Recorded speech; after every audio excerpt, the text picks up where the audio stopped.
Hello and welcome in आवाज MPC. आपके साथ मैं हूं विपिन भट्ट। बढ़ते टैरिफ वॉर को लेकर दुनिया के तमाम देशों में अनिश्चितता का माहौल बन चुका है। आशंका है अमेरिका के इस कदम से दुनिया में महंगाई बढ़ सकती है और ग्रोथ भी गिर सकती है। ऐसे में आज से आरबीआई की 3 दिनों की एमपीसी की बैठक शुरू हो चुकी है, जिसके मद्देनजर कई सवाल खड़े होते हैं, जैसे क्या आरबीआई इस बार भी ब्याज दरों में कटौती करेगा, आरबीआई ग्रोथ पर ध्यान देगा या फिर महंगाई एक बार फिर उसकी चिंता का विषय बन सकती है।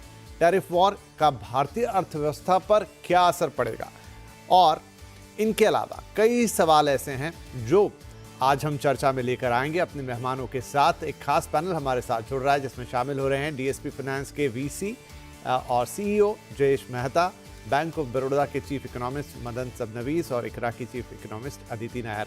आप सभी का बहुत बहुत स्वागत है। तो अदिति, मैं आपसे शुरुआत करता हूं। एमपीसी की शुरुआत हो चुकी है और इस वक्त रेट कट से ज़्यादा मुझे लग रहा है कुछ और चर्चा वहाँ हो रही होगी। क्या आपको भी यही लग रहा है? जी डेफिनेटली। जिस तरह से माहौल बदला है और जिस तरह की अनसर्टेनिटी हमारे आगे है, तो एमपीसी के लिए ये बहुत ही इंटरेस्टिंग मीटिंग होगी। मुझे लगता है कोविड के बाद उस समय बहुत ही अनचार्टर्ड टेरिटरी और हाई अनसर्टेनिटी में डिसीजंस हुआ करते थे। अब भी उसी तरह का सिचुएशन वापस आ गया है। बेसलाइन ऑफ कोर्स हमारा एक्सपेक्टेशन है कि इस बार 25 बेसिस पॉइंट्स का रेट कट होगा और स्टांस चेंज नहीं होगा। न्यूट्रल स्टांस से ही न्यूट्रल स्टांस से ही रेट काटा जाएगा। और अभी मुझे लगता है कि एमपीसी बहुत ज़्यादा ग्रोथ या इन्फ्लेशन के जो फोरकास्ट है उनको नहीं चेंज करेगी। बहुत ही वेट एंड वॉच सी टोन आएगी फोरकास्ट के लिए भी और अगले एक्शन के लिए भी। और इस लेवल ऑफ अनसर्टेनिटी में तो मुझे लगता है बेहतर यही होगा कि अकोमोडेटिव स्टांस ना करें, न्यूट्रल स्टांस से ही रेट को काटें और जो इवॉल्विंग सिचुएशन है वो किस तरह निकल के आती है वो देखें। फॉर इंस्टेंस अभी के लिए तो क्रूड ऑयल प्राइसेस ग्लोबली गिर गई हैं। कुछ कमोडिटीज पे डिमांड डिस्ट्रक्शन की वजह से प्राइसेस कम होंगी, कुछ और कमोडिटीज पे टैरिफ्स की वजह से प्राइसेस बढ़ेंगी। बहुत ही मिक्स्ड अभी सिचुएशन होगी, पर्टिकुलरली इन्फ्लेशन के लिए। ग्रोथ के लिए हमारा इनिशियल एस्टिमेट है कि 20 से 30 बेसिस पॉइंट्स का डाउनवर्ड इम्पैक्ट हो सकता है हमारे बेसलाइन 6.5% ग्रोथ के फोरकास्ट से। राइट, ये सारी चीज़ें हैं जो ध्यान में या जहन में होगी इनफैक्ट मेंबर्स के। मदन साहब, ये जो मौजूदा सिचुएशन है, ये एक ओवरऑल मैं तो कई जगह पढ़ भी रहा था कि बहुत सारे जो इकोनॉमिस्ट हैं वो ऐसा कह रहे हैं कि ये पिछली एक सदी में इस तरह की सिचुएशन हमने नहीं देखी और ये अनप्रिडिक्टेबल है। बहुत सारा समय इस दुनिया ने देखा है काफ़ी कुछ, लेकिन इस तरह का इकोनॉमिक्स जो सिनेरियो बना है ये काफ़ी ज़्यादा अनप्रेसिडेंटेड का काइंड ऑफ है। क्या आरबीआई मेंबर्स के बीच में इस सिनारियो को लेकर, जैसा अदिति ने कहा, डेफिनेटली बातचीत हो रही होगी? कितना बड़ा रोल उनका रहेगा आरबीआई का इस पूरी सिचुएशन में? क्या ये उनके लिए कुछ लिमिटेड चीजें हैं जिस पे वो ध्यान देंगे, या एक बड़े मेजर रोल पर हम देख सकते हैं कि आरबीआई इस वक्त सोच रहा होगा? नहीं, ये बात जरूर है कि एमपीसी मेंबर्स ये पूरा एनवायरनमेंट जो है इसके बारे में डिस्कस करेंगे। लेकिन अगर हम देखेंगे इनका मेजर टारगेट जो है वो इन्फ्लेशन है।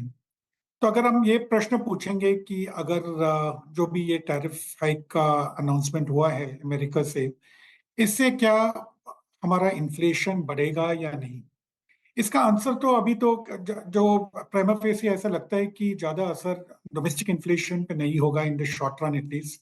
क्योंकि अगर हम देखेंगे कि जो food inflation which has been the major part of our inflation, that is not going to be affected by tariffs.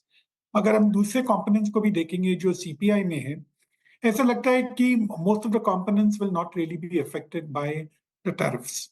जो इन्फ्लेशन की बात हम कर रहे हैं, that's more likely to be affecting America rather than India. तो इसलिए ये कंफर्ट लेवल है एमपीसी मेंबर्स को कि inflation is not something which is going to be impact.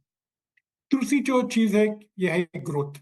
पिछले पॉलिसी में अगर हम देखेंगे जो भी इंटरनेशनल ग्लोबल एनवायरनमेंट था उसमें कोई चेंज नहीं हुआ, क्योंकि उस समय भी हमें मालूम था कि डोनाल्ड ट्रंप ने अनाउंस किया कि वो टैरिफ लागू करने वाले हैं। और अभी जो भी फर्क है कि he has already announced it ना। इसका क्या प्रभाव होगा इंडिया जीडीपी पे? हमारा एस्टिमेट है कि 0.2% तक हो सकता है। तो इसलिए हमारा फोकस जो जीडीपी के है 6.6 to 6.8। 6.8 अगर नॉर्मल होगा, 6.6 अगर ये नेगेटिव इम्पैक्ट भी देंगे। तो ये दोनों चीज ध्यान में रखते हुए it's quite possible for us to conclude that the RBI will continue to target inflation. और जो भी हम रेट कट हमने पहली बार देखें, there be a second rate coming of 25 basis points. लेकिन जो कमेंट्री जो है वहां पे वो काफी विस्तार से ये सब डिस्क्राइब करेंगे जो भी रिस्क का कंसर्न है।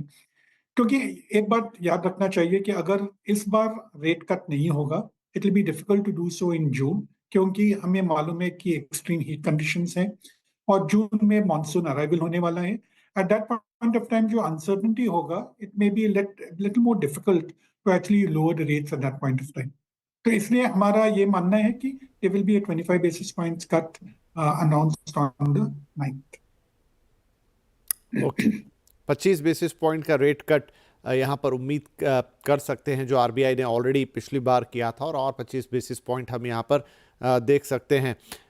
अदिति, अब ऐसे में देखिए, इन्फ्लेशन की बात अभी मदन जी ने की, तो इन्फ्लेशन तो वेल अंडर कंट्रोल फिलहाल जो नंबर्स हमारे पास हैं, तो वो आरबीआई के अपने बेंचमार्क से भी नीचे है, तो वहाँ पर उनको लगता है। लेकिन अगेन ये जो सारी अनसर्टेनिटीज़ हैं, जिस तरह का ग्लोबल एनवायरनमेंट बदला है, और ऑलमोस्ट कोविड लाइक सिचुएशन है जहाँ पर मार्केट्स भी टंबल कर रहे हैं और बाकी चीज़ें भी इम्पैक्ट होंगी, मतलब आपके पास कोई क्लियर पिक्चर नहीं है आगे कि किस तरीके से चीज़ें चलेंगी, तो क्या एक्स्ट्रा कॉशियस यहाँ पर आरबीआई होता हुआ नजर आएगा?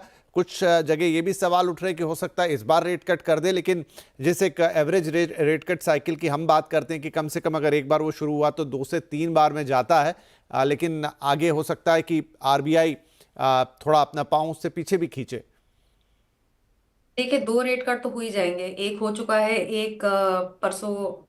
आई थिंक 100% ही एक्सपेक्टेशन है कि अप्रैल 9 को तो रेट कट आ ही जाएगा, तो 50 बेसिस पॉइंट्स तो हो गया। अभी जो हमें समझ आ रहा है वो ये है कि आपका ग्रोथ पे स्लाइड डाउनसाइड है, which supports a rate cut.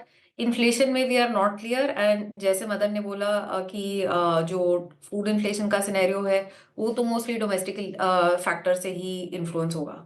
बाकी जो फैक्टर्स हैं वो इम्पोर्टेंट रहेंगे कोर इन्फ्लेशन के लिए। और in any case global changes जो होते हैं वो ज्यादा जल्दी डब्ल्यूपीआई में ट्रांसमिट होते हैं। सीपीआई में ग्लोबल चेंजेस का ट्रांसमिशन डिलेड भी होता है और इनकम्प्लीट भी होता है। तो देखा जाएगा कि सीपीआई में किस तरह से आगे जाके चेंजेस आते हैं। इसीलिए मेरा मानना तो यही है कि बेस्ट है कि अभी न्यूट्रल स्टांस से रेट कट कर देना चाहिए। अभी मई एंड में हमें Q4 का जीडीपी डेटा मिलेगा। जो पिछला राउंड था, Q3 का जब डेटा आया था उसके साथ जो रिवीजन आए थे उसमें हमने देखा था कि FY24 की ग्रोथ को बहुत ही हाई मार्जिन से ऊपर की तरफ रिवाइज किया गया था। तो I am actually quite interested to see कि Q1, Q2 और Q3 के क्या कोई बड़े पैमाने में रिविजन्स Q4 के जीडीपी डेटा के साथ भी आते हैं कि नहीं आते हैं। और ओवरऑल Q4 कैसा निकला उसके बाद हमें भी थोड़ा बेहतर इस साल का समझ आएगा।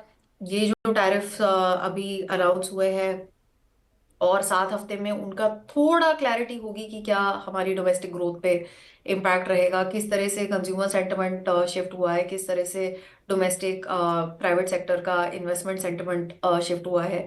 थोड़ी क्लैरिटी सामने आएगी तो जून की पॉलिसी में एक और थर्ड रेट कट आएगा कि नहीं आएगा वो आज कहना डेफिनेटली डिफिकल्ट है। थर्ड रेट कट हम एक्सपेक्ट कर तो रहे हैं या जून में या अगस्त में, अभी तक हमारे पास जितनी इंफॉर्मेशन है उसके बेसिस पे।